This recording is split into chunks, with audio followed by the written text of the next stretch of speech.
Hey everyone, I was all set to make a video about this 404 media story that takes you inside the sordid world of content farms pushing AI-generated pro-ICE propaganda, but then this somewhat related but much juicier story popped up, so I'm going to make a video about that.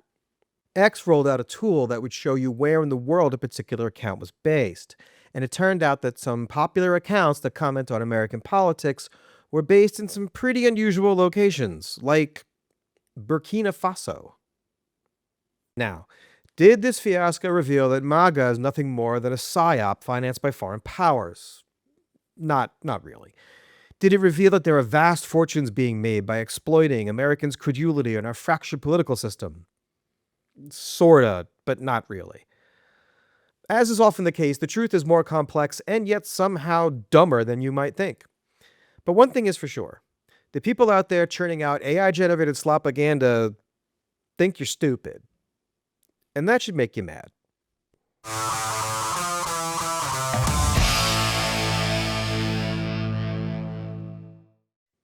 X has since disabled its location tool, but while it was active, it was good for a few laughs, such as this Ivanka Trump fan account based in Nigeria, and this MAGA account, which was vaguely determined to be located somewhere in non-EU Eastern Europe.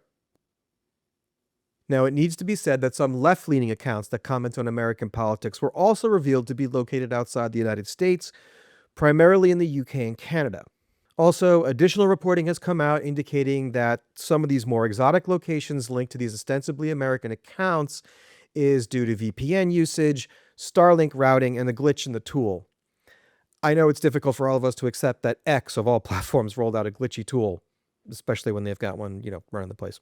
Complicating matters were the trolls who popped up and tried to score easy points by combating disinformation with disinformation.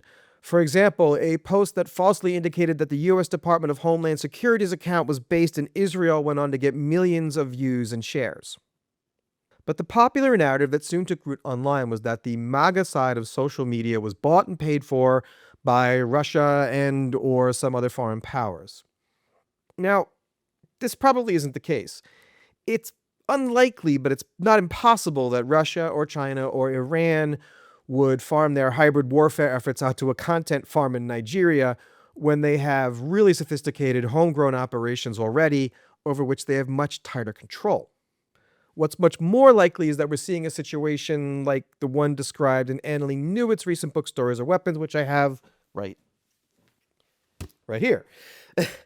One of Newitt's central themes is that military-grade propaganda tools are now available to the general public, and when military-grade technology falls into the hands of the general public, it usually leads to disaster, and propaganda is no exception. Even though these offshore social media accounts post predominantly right-wing content, it's not clear that they have any particular political agenda at all. To illustrate that point, I want to refer back to the 404 Media article that I mentioned up top. The article examines a Meta account called USA Journey 897, which relentlessly posts AI-generated, pro-ICE, anti-immigrant slop videos, some of which get millions of likes to a disturbingly appreciative audience. But the people behind USA Journey 897 don't seem to be actual culture warriors with any real investment in U.S. immigration. For one thing, the account appears to be based in Cyprus, even though their banner has both U.S. and Indian flags. For another, before they started showing ICE content, they used to show things like AI-generated videos of super jacked guys riding tigers, and a YouTube channel linked to the account shows videos on how to make money doing DoorDash. They have another Instagram account, which appears to be mostly AI-generated videos of boats exploding, and a second Facebook account, which is mostly, quote, stolen images of women with gigantic breasts and creep shots of female athletes. And I'm sorry, I didn't get any screen grabs of that. So if they don't really care about U.S. immigration, why are they doing it? The short answer is money. The other narrative that has sprung up around the X location fiasco is that all these content farms are making a fortune. And while there is money to be made, if you're going to make a fortune with an X or Meta account, you need to absolutely grind. All social media platforms are a little bit cagey about what they actually pay creators, but let's take a look at some of the numbers that I was able to find. X pays creators by sharing ad revenue. To qualify for the program, you need to hit 5 million impressions or views in a 3-month period. After that, you're eligible for a payout of between $8 and $12 per 1 million impressions. At the high end, this works out to 12/10,000ths of a cent per impression. Meta has a number of different monetization plans. After hitting certain performance thresholds, creators can earn a cut of the ad revenue from the ads that run before, during, and after their videos. You can actually make some okay money from that program, but the actual payout is based on factors like watch time, how much the advertiser paid for the spot, and apparently Mark Zuckerberg's mood. We're going to come back to that. High-performing Reels creators are sometimes invited to the Reels Pay bonus program, which pays between 1 and 2 cents per view, and monetized creators can also earn between $2 and $5 for every 1,000 views of a full-length video. This works out to between 0.2 and 0.5 of a cent per view. Instagram creators usually rely on sponsorships to make money, but the platform does pay out for some high-performing content. For example, this creator made about $110 off a video that got 4 million views. That works out to roughly 1/275 millionth of a cent per view. These numbers are pretty paltry, but you can make some money if your content goes fully viral. But there are plenty of cases where content did perform well, but the creator didn't get nearly the payout they were expecting. So what's happening there? You probably noticed that X and Meta pay out on a sliding scale. The amount you get is based on how valuable they think your audience is. If they think you're reaching a low-value audience, you're not going to get that much money. And the most valuable audience to reach, according to social media, is the American audience. But consider those numbers again. Like I said, if these content creators are going to make money, they need to absolutely grind. When you're only making 18/10,000ths of a cent per view, you need to churn out content 24/7, which is why these creators rely so heavily on bots and generative AI. On top of that, the competition for those valuable American eyeballs is fierce. This creates a second, far darker incentive for these content creators. In order to make your content stand out, your hot takes need to be hotter, your racism needs to be more racist, and your videos need to be more brutal and aggressive than the next guy's.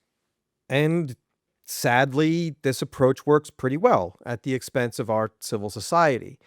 If you want to get a taste of the kind of brutality I'm talking about, check out the 404 Media article I mentioned above. I will link to it in the show notes. Spoiler alert, it's gonna ruin your day. As Elliot Higgins of Bellingcat writes, this content performs rage for profit, but generates real anger in the audience. That anger feeds real political behavior. Performative signals become grievances, and the disordered discourse migrates from the feed into institutions and streets. So where does that leave us? We have a bunch of overseas content creators pushing AI-generated crap on us that makes us all hate each other more and more every day. This is content created without care, without craft, and without concern for what it's doing to us. It exists only to push our buttons, which are big and red and easily pushed, just so they can make some money. How much money? Between 1 and 2 cents per view. All the way back in 1973, Richard Serra said, if something is free, you are the product. He was talking about television, but that statement is probably more true today than ever. Back then, corporations paid millions to reach us. Was that better? Probably not, but at least we were a more precious commodity back then. Today, we sell our attention so cheaply. They purchase our anger for pennies. And we can't make them stop, but we can make ourselves stop. I'm recording this in late November 2025, the start of the holiday season. And whichever holiday you celebrate, I want you to make this your holiday gift to yourself. Stop engaging with this crap. It's hurting you. I'm not telling you who to vote for. I'm not telling you what to think. I am telling you to not let this stuff get you all riled up. It's simply designed to exploit you. When you engage with this material, or heaven forbid you share it, you're not supporting your glorious cause. You're not supporting a community. You're supporting some dude in Rawalpindi who watched a 15-minute tutorial called How to Get Americans to Click on Your Video, which, by the way, is now an entire genre on YouTube. So please, stop following these accounts and learn how and why this content pushes your buttons so that your buttons get harder to push. You can start with any video on this channel. You can read Stories or Weapons or anything by Peter Pomerantsev. Maybe I should have a reading list? Let me know in the comments. And if you know someone who engages with this content, maybe share this video with them or the 404 Media article that I linked to, provided you can do so safely, and don't do it during the big holiday dinner. Links to all the sources and elements used to create this video are, as always, available in the description, and thanks for watching.